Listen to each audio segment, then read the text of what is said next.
कसौल स्थित कोलडेम क्षेत्र में पेंशनर्स वेलफेयर एसोसिएशन की बैठक आयोजित की गई। बैठक का आयोजन कृषि विभाग से उपनिषद पद से सेवानिवृत्त प्रकाश चंद ठाकुर की देखरेख में हुआ।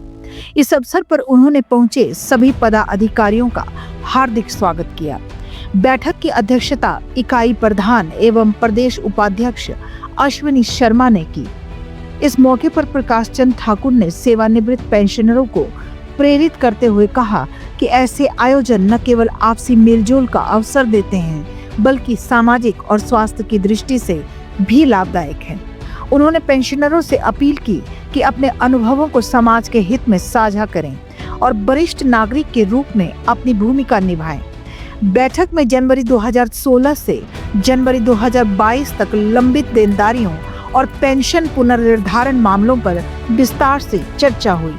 प्रधान अश्विनी शर्मा ने प्रक्रिया की धीमी गति पर चिंता जताई, जबकि महासचिव सुंदर शर्मा ने महालेखाकार कार्यालय में लंबित अदालती मामलों की ओर ध्यान आकर्षित किया। पेंशनर्स एसोसिएशन ने सरकार से मांग की कि लंबित मामलों का जल्द निपटारा किया जाए। डीए की किश्तों और मेडिकल बिलों के भुगतान के लिए पर्याप्त बजट उपलब्ध कराया जाए।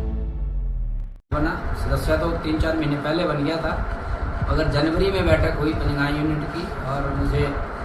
उस समय के जो प्रधान थे श्री बाबूराम जी, उनके द्वारा निमंत्रण मिला और हम बैठक में गए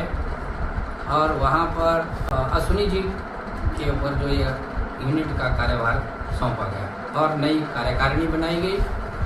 तो लगभग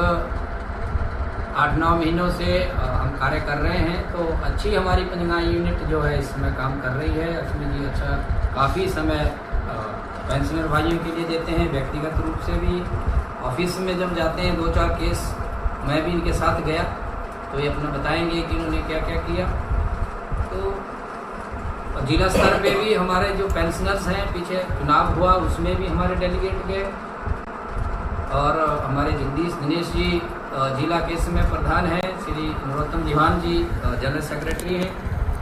और वहाँ पर मुझे भी उनके साथ दायित्व सौंपा गया है अतिरिक्त जनरल सेक्रेटरी का। तो जिला में भी हमारी कार्यकारिणी जो पेंशनर्स है, मैं आपको आश्वस्त करवाना चाहता हूँ कि जिला में भी हमारी एक अच्छी टीम है पेंशनर की और लगभग जिले में अगर काफ़ी हमारी जो यूनिटें हैं वो ठीक अपना काम कर रही है और पेंशनरों की जो मांग है, जो मुख्य तौर पे 16 से 22 वाली जो बात है कि 2016 के बाद और 22 तक जो रिटायर हुए हैं उनके जो वित्तीय लाभ रुके हुए हैं सरकार के पास, उनकी मुख्य मांग है और उसको हमारे राज्य स्तर की इकाइयाँ भी काम कर रही है, मुख्यमंत्री से भी मिल रहे हैं, मगर स्थिति ये है कि आश्वासनों के बावजूद कुछ नहीं मिल रहा है, जो कि बड़ा सोचनीय विषय है और पेंशनर साथियों को संघर्ष करने की आवश्यकता है, एकजुट होने की आवश्यकता है। तो ये हम जब तक हमारे जो ग्रामीण स्तर तक जो या यूनिट लेवल तक जो हमारे पेंशनर हैं, हमारी यूनिट्स जब मजबूत नहीं होगी, पेंशनर को जब जागरूक नहीं होगा तब तक वो संघर्ष नहीं हो पाएगा। सही स्थिति पेंशनर को पता होना चाहिए कि हमारी क्या मांग है, कहाँ हमको किसके साथ जाना है, क्या बात करनी है, कहाँ करना है, तो वो अपनी यूनिट के संपर्क में रहें जो यूनिट की कार्यकारिणी है और तभी जा कर के हमारी ये 16 से 22 वाला जो एक विशेष मुद्दा है। और अभी एक दूसरा जो हमारे चिकित्सा से संबंधित है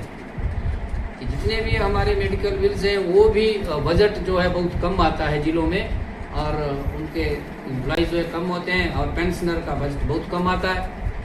वो भी हमें एक समस्या का सामना करना पड़ता है। तो उसके लिए भी सरकार को जो है ये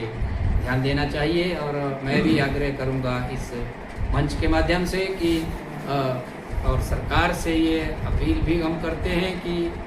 इसको बहुत जल्दी आप वो करें, अन्यथा पेंशनरों को जो है कोई दूसरा रास्ता अपनाना पड़ेगा, संघर्ष की राह अपनानी पड़ेगी और आप सबको इसके लिए तैयार भी रहना पड़ेगा। जब हमारे जिला स्तर की इकाई या राज्य स्तर की इकाइयाँ कोई ऐसा प्रदर्शन या कोई ऐसी कहीं ज्ञापन देना है तो वहाँ के जाने के लिए अपना समय निकालें। और जहाँ तक बात है ये अब मैं इससे हट के बात करूँगा कि हम सब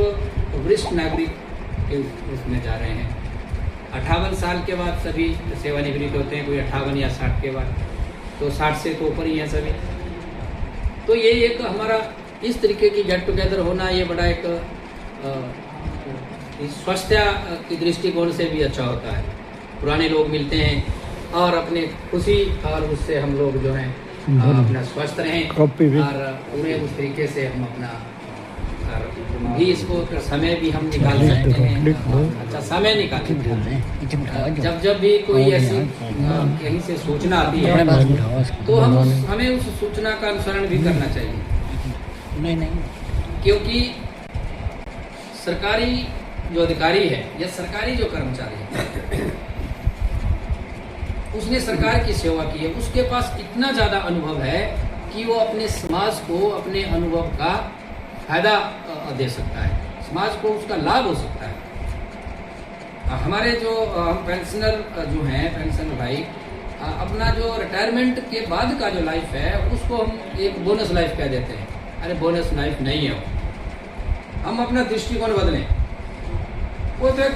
बड़ी सुखी लाइफ है, हमारे परिवार संपन्न, साधन संपन्न है, आपको पेंशन सरकार दे रही है, आपका रोजी रोटी खर्चा आपका सारा चला हुआ है। अब बहुत सारे परिवार तो ऐसे हैं कि जो पूरी तरह से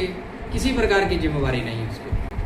तो वो समाज के लिए, अपनी समुदाय के लिए, जो अपनी कम्युनिटी है उसके लिए कुछ अपना योगदान दें और स्वस्थ रहें, खुश रहें। क्योंकि किस चीज़ की चिंता है, अपना ऐसा महीने 2 महीने में इकट्ठे हुए, अपना आनंद किया, खाया पिया और कहीं घूमे, ताकि ये जो चीज़ है, हमें जो ये चीज़ मिली है उसका हम फायदा उठाएं। और जो आपके पास, जो मैं कह रहा हूँ कि आपके पास जो एक्सपोजर है, जो ज्ञान आपके पास है, उसको हम कम्युनिटी को दें।